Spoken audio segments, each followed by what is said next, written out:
This summer, I was staring at our family suitcases covered in travel stickers from all the places that we've built memories together as a family. And it hit me hard. And I was like, this is our brand.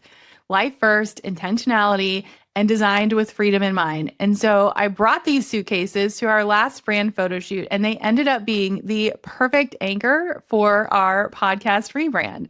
So, inside this episode of the Crush the Rush podcast, I'm sharing how quarterly brand photo shoots have become one of the most strategic tools that I use to scale without scrambling for content or burning out. I'm going to walk you through how to plan your shoot, what to bring, how to use photos everywhere, and how even your spouse can help with B-roll, reels, and YouTube intros.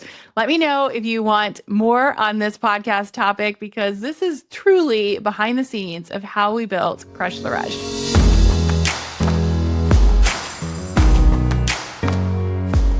Welcome back to the Crush the Rush podcast. Today, I want to talk about something that might surprise you.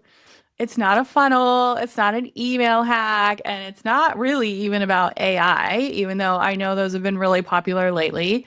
We're going to talk about quarterly branded photo shoots. Now, I know some of you just cringed at the thought and you're like, oh my God, Holly, I hate photo shoots. I am not a model. Do I really need that many photos? Hey, I'm not on social media. Do I still need pictures? Or maybe if you're like me a few years ago, you used the same headshot over and over and over again, and maybe it dated you just a little bit. So here's the thing. Doing intentional seasonal photo shoots every quarter has been one of the most fun and smartest business strategies I have implemented, and I'm going to share why and how you can do it as well. So first things first, I want you to think about each season as a vibe. We've talked about it in content, we've talked about it in planning, we've talked about it in strategy, but like each season has its own energy. And so summer is like lighter and playful, and then fall is like maybe focused and back to school vibes, and winter is like cozy and reflective and like this like deep planning mode, and then spring is like fresh new beginnings.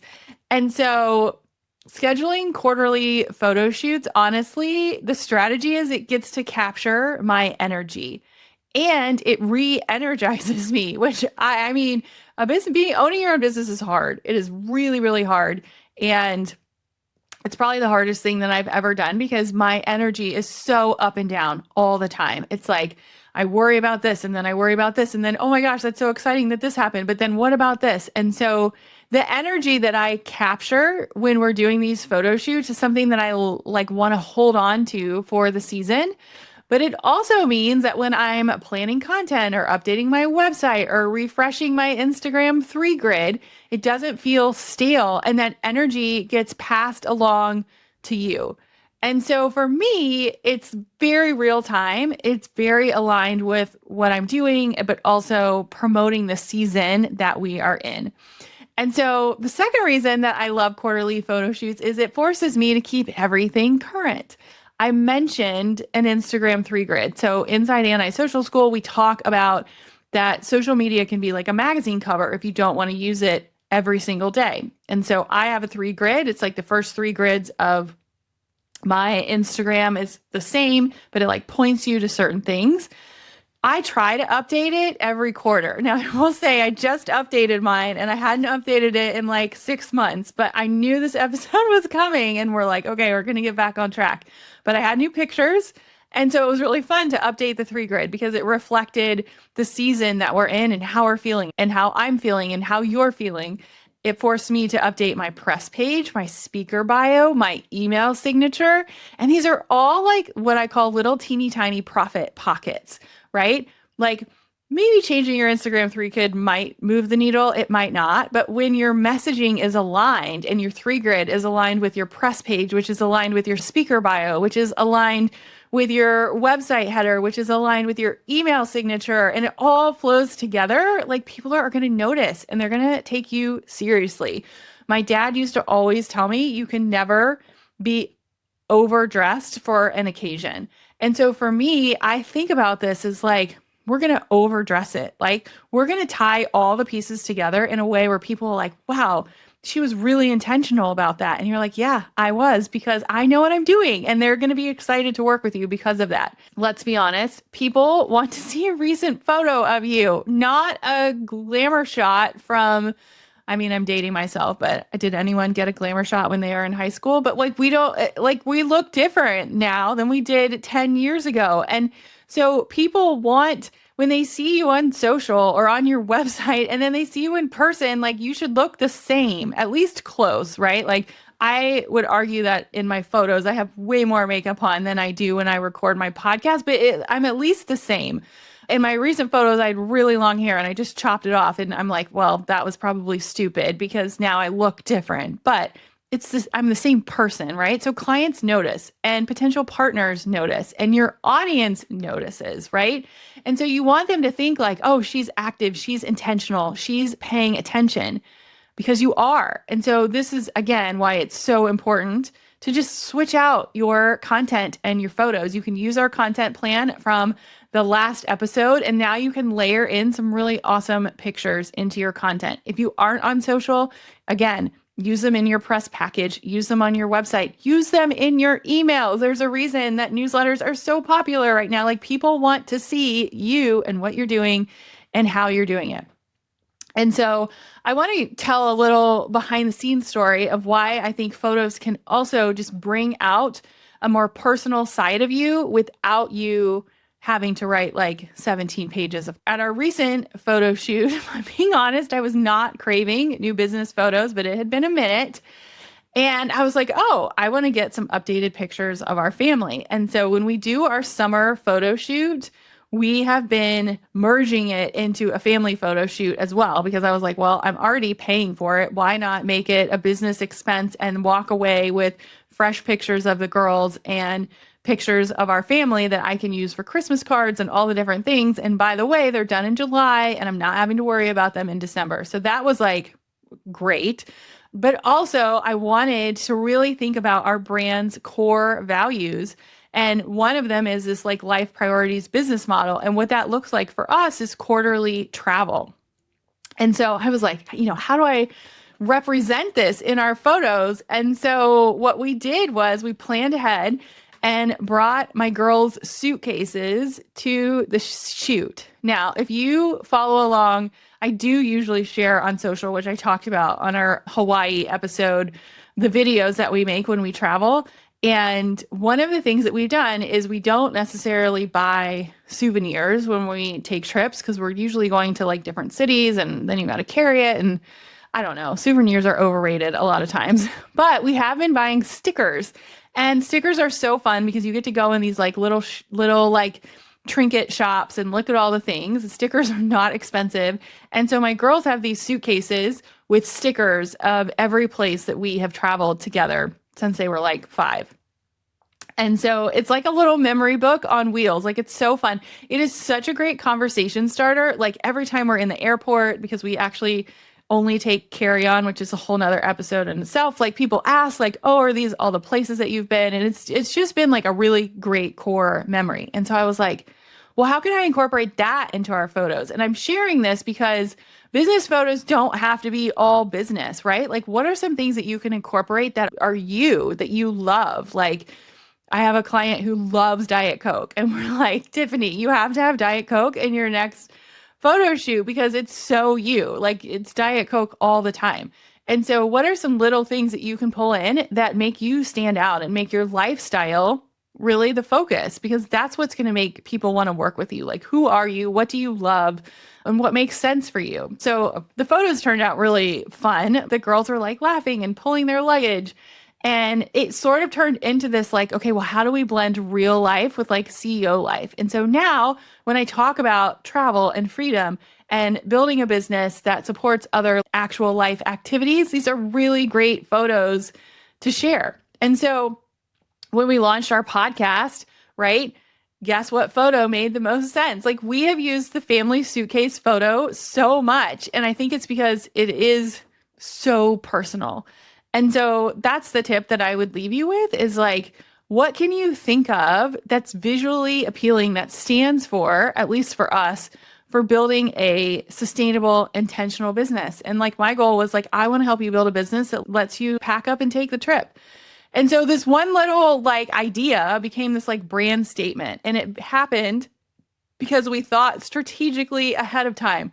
Now, when I say like quarterly branded photo shoots, I do plan ahead of time, but this is not like a full on like model shoot, right? Like there's 3 outfits, there's a studio that we book. Like I have a plan, but this is not this like huge overarching process. It's something that is very, very repeatable.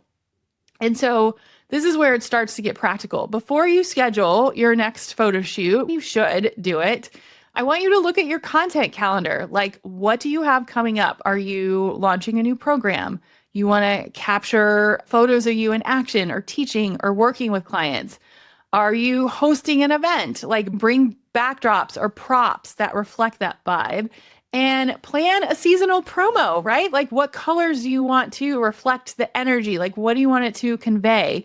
And it doesn't have to be over the top, right? It could be as simple as pulling in like a seasonal prop or just thinking strategically of what makes the most sense for you to be doing that aligns with your content calendar. And again, we just gave you the content calendar in the previous episode. So a couple of other things that are some of my favorite hacks is whenever we do our photo shoot, I bring my husband with me. I taught my husband how to capture B-roll. You don't need an assistant. This is free labor, although he says that I owe him a really big bonus.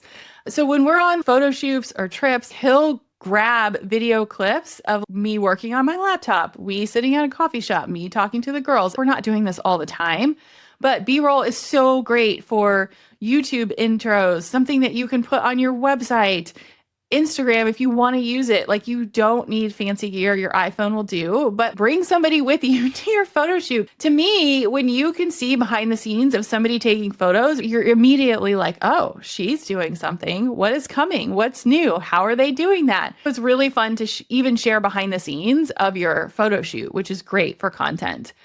And then I mentioned outfits quickly. I am not a fashion person. Most of the time I stick to a capsule wardrobe. I wear like the same colors and the same things, but my goal is at least 3 outfits for the photo shoot. My number one trick is I put all the outfits in a laundry basket and I carry the laundry basket with me with the props wherever we're taking the photos. When I first was getting started in business, I hired a local photographer and I didn't have the budget to book out a studio. So we would go to different places outside and I would carry around this laundry basket and then I would go into like Starbucks and change my clothes. And then we'd go to like another location and then I'd go into like the library and take pictures inside the library because it's white and it's bright and it's free. And then I would just take this laundry basket with the different outfits and the different things. And the one thing that I will say when it comes to outfits is I always make a Pinterest board because I'm not an expert in this area. I do feel like brighter colors pop more or like black and white, depending on your style. Like you want it to be like a little bit more than what you normally wear.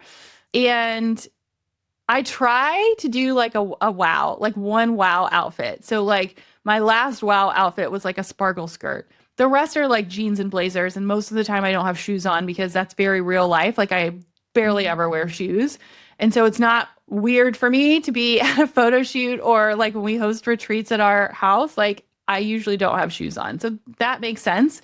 And then I try to stick to my brand colors for the most part and strategically think about, well, how am I going to use these pictures? Do I need them long ways because I want them on our website? Do they need to have a background? Like, is it okay to have a tree in the background or do we need more like neutral backdrops? And so these are all things to like think about ahead of time. But at the end of the day, quarterly photo shoots are so much more than pictures because when the pictures come into your inbox, it is like a boost of motivation.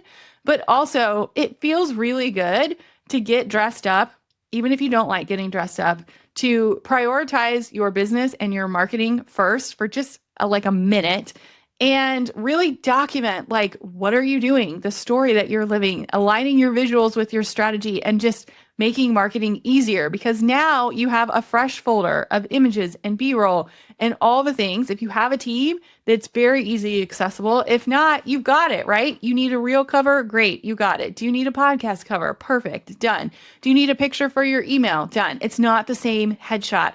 And so you've got options. People start to pay attention. It's intentional and it's aligned, because again, like I said at the beginning, now your signature is updated. Now your 3 grid is upgraded. Now your press kit is upgraded, and people notice these things. And so your action step is put your content calendar together for the next 3 months. We taught you how to do it in the previous episode. Make a list of what you're promoting and what kind of vibe that you want to convey. And then find a local photographer. Doesn't have to be anything fancy, or do it yourself. Get your tripod and your phone, grab a friend or your spouse or your husband, and like schedule a shoot. I would love for you to add in a prop or a story that represents you, like the suitcases, but it could be a coffee mug, a yoga mat, or your dog, right? Like, let's make it real. And tell the story of your business, because people just don't buy products and programs. They buy your story, your energy, and your vibe. And that changes. It changes all the time. And so your photos are the fastest way to communicate that. So don't think about your photo shoot as vanity. Think of it as a strategy. And I promise, if you do it intentionally, you will see the results. I'm excited for you guys to implement this strategy, for you to implement your content. And if you like this behind the scenes episode about how I used to carry around the laundry basket for our photo shoots and what we did to really intentionally build our brand, let me know and we'll do some more episodes like this. I'll see you next week.